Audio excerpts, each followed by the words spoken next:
is Jessica? Well, Jessica is a pharmaceutical professional that happens to have part of a background in mental health. I went to school and got a degree in chemistry and in business. And now, I'm really just kind of writing books that empower people and serve to inspire others. The only thing is I'm still learning who I am. I can be happy, fun, and just like to have a really good time, be goofy and silly and things of that sort. But what I'm finding is in business, I'm a little bit more, serious and trying to learn the balance between the two. But looking at the Jessica growing up, it was totally different. The Jessica growing up dealt with a lot of abandonment issues and identity issues and, just self-defeating issues and just all types of brokenness. All types of brokenness, depression, I grew up dealing with a lot. I was born actually in Durham, North Carolina, and raised here for a little bit of my life. But that short period of time, I encountered so much in that short period of time. I observed my parents, who were addicted to drugs and they abused drugs. They also sold drugs. We bounced around from different homes and projects and even hotels. But that Jessica experienced so much, and as a little kid, not really knowing what to do with that. You're like, how is this purposed for me? Is this what my life is set to be? Is it really set to be full of ugliness, really? And so I actually remember sitting in a 4th grade class, and we were, I want to say in social studies or something, and my teacher was actually talking about Durham, and I had actually left Durham and moved to, Zebulon and Middlesex at the time. And I remember her saying, this is Durham, and they had all these nice pictures of Durham in it, and I was like, that ain't Durham. I lived in Durham, and that's not Durham. And what I realized then, now looking back at it, there was so much more to the world than what I was experiencing, right? And so that Jessica didn't know that then. And now when I look at, how far I've come, just looking at the different places that I've lived, just remembering as a young girl where my grandmother lived here, and I remember we lived across the street from her at one point and we weren't close, and just different things. The Jessica now is able to forgive a lot quicker, right? We all have to still do some work on that, but I'm able to forgive a lot quicker. And I remember thinking back to a section in time where I had reached out to my grandmother. I was in that bitter period, and I kind of just wanted to call her and go off, And I want to say I was probably about 11, and that was my birthday. And so I called her, and I just kind of went, and I told her exactly how I felt, about how I felt she had treated me. And to my surprise, when I tell you I did that for 2 years, that I would call her but this year when I called her, this particular year, she says to me, I'm so sorry. And I was 11, and I couldn't receive that I'm sorry, So I just hung up on her. And I didn't talk to her again. Well, later on, I would actually go to try to find her in my young adult life. And I came to the property, and there was no house. Whole house was gone. And so I realized, one of the neighbors actually came out and saw me standing there, and she's like, can I help you? And she told me she had passed, and I was about 3 years too late. And so that thing just kind of resonated with me, like, dang, I didn't even get to tell her, like, I accept your apology and your forgiveness. I give it to you. So she dying not knowing that I ever did accept what she, accepted. So I mean, yeah, Jessica is a woman, a young woman now, really just trying to change the people in the world around me, really through my testimony and through my experiences.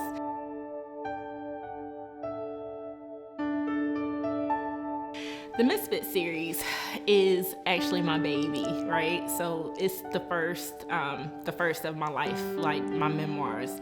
But not just that, it's, how I was able to kind of get my voice back, because I had lost it at some point. And just how God was able to bring me through doing that, and the experiences that I went through. Like, we talked about the shame and things of that sort, but that's what Misfits 1 was, finding my voice, just who was Jessica, and it was okay to be me and have gone through those different things. And then, The Miracle Revealed Part 2, it just kind of dealt with me really starting to realize that, I had been for so long, even after God had delivered me and had been taking me through the healing and, had allowed me to reach success. I was still looking at other people and I was going, well, what about me? Like, when is my chance gonna come? And what is it that I need to do different? And so what he really was showing me was, you're the miracle. You keep asking for a miracle. And if you just look at your life, you realize that you're the miracle, like, half of the things that I've gone through and been able to come out of and not just survive but overcome it, you don't get a lot of people that are even left in their right mind afterwards, and so that in itself, it was like, well, dang, if he never does anything else, I mean, he's already given me a miracle.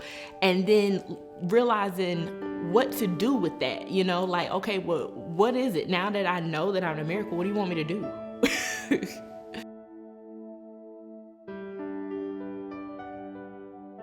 So, actually, like I said, Misfits is a series. So, I have book 1 and 2, but then I have a journal companion that, goes with that. And the journal companion, 31-day journey of revealing the miracles of you, it really is. It really helps you determine what your purpose is, as pertaining to how God has called you, right?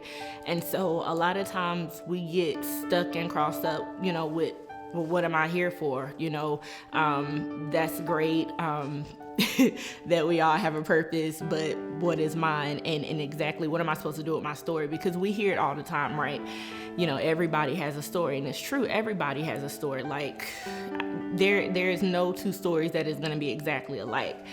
But what I learned myself through my experiences was, because of the uniqueness of all the different things I had gone through, it wasn't necessarily just for me. Sure, it stretched me, it grew me up, and it matured me. But I've encountered so many people, and most of them are not even always young. I used to think that I was gonna be working with kids. And so I started out, businesses and things and nonprofits geared towards kids, thinking like that's what it is. And what I found is, just through normal conversation, like working relationships with people, that there were a lot of adults that were broken, like just broken.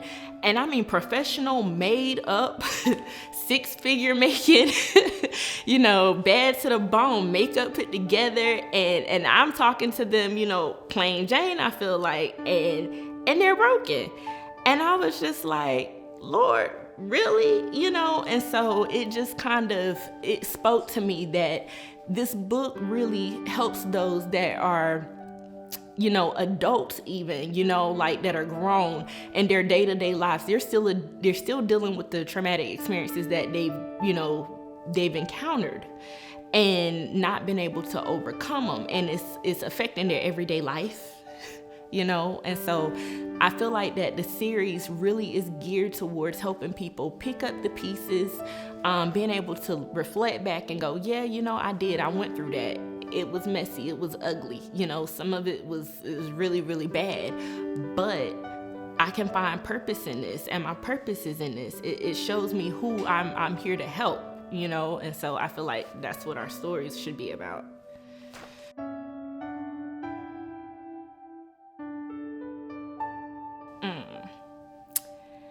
Writing makes you really, you're one, you, the paper, the pen, it's real.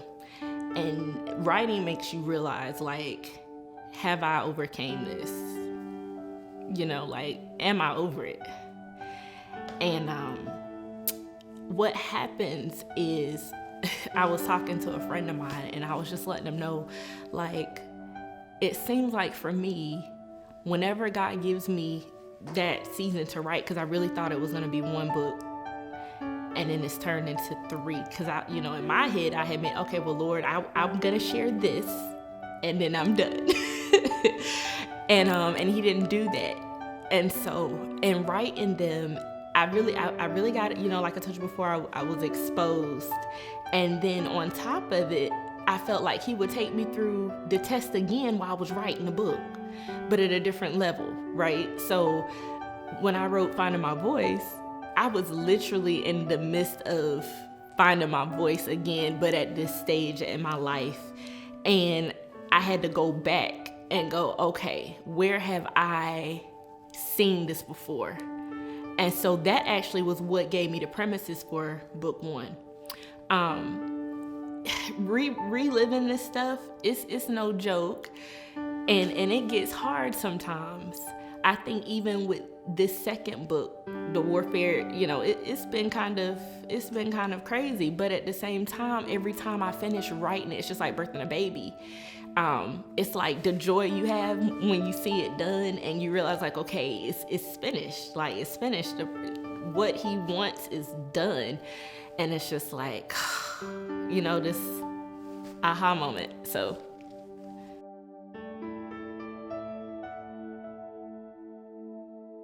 the books are actually for anyone that is dealing with brokenness, traumatic experiences, and want to overcome. So as I was saying earlier, I thought that just working with kids was going to be my thing. But what I've realized is that I've had people to want to, that are broken, that really need help, that are like 10 years plus my age, 10 to 12 years plus my age, but yet they're coming to me for help. I've also come in contact with a lot of men that are broken. And a lot of times it seems like we put a lot of focus on women, and women being broken, and I get it. And there are resources for women, but we need resources that are for the family, right? And so there are children that are broken, there are women that are broken, there are men that are broken. The difference is we tend to be a lot more vocal about ours. Women, you don't have to pull it out of us. You ask us what's wrong, we're gonna tell you, most of the time. Now with the guy, they're going to suppress it, and why would they not, right? The society that we live in right now is very judgmental. And so with the things that they are dealing with, it's like, who do I talk to? And where do I go? And where is it safe to share? Like, how do I share this and not get looked upon some crazy way? So brokenness, and it's not gender related at all.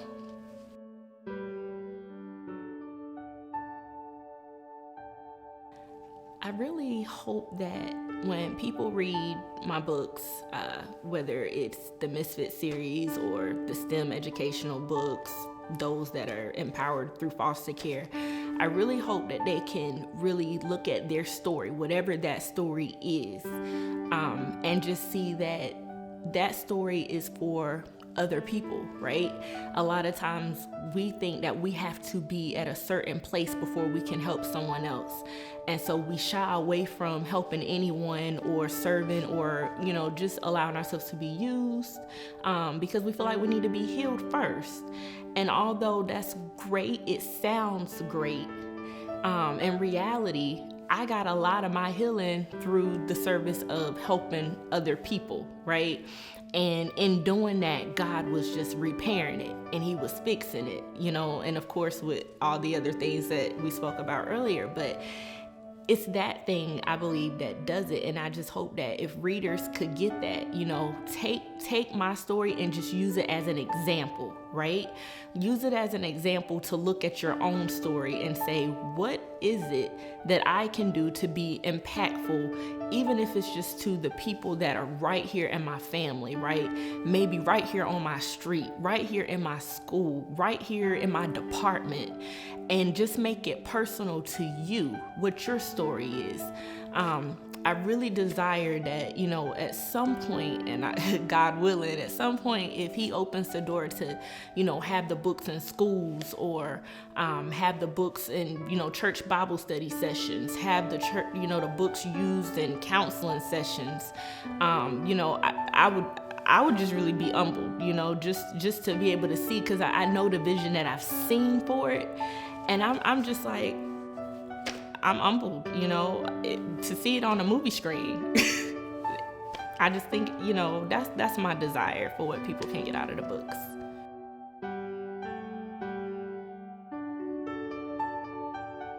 Some of the projects that I'm working on right now really just consist of, some writing projects and some events that are coming up.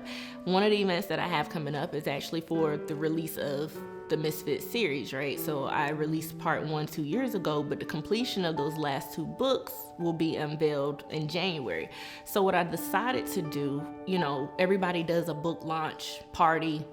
It gets old. It's like blah, blah, blah, blah, blah. That's great. But I wanted to really bring other authors together that also write on empowering, or inspirational stories, right?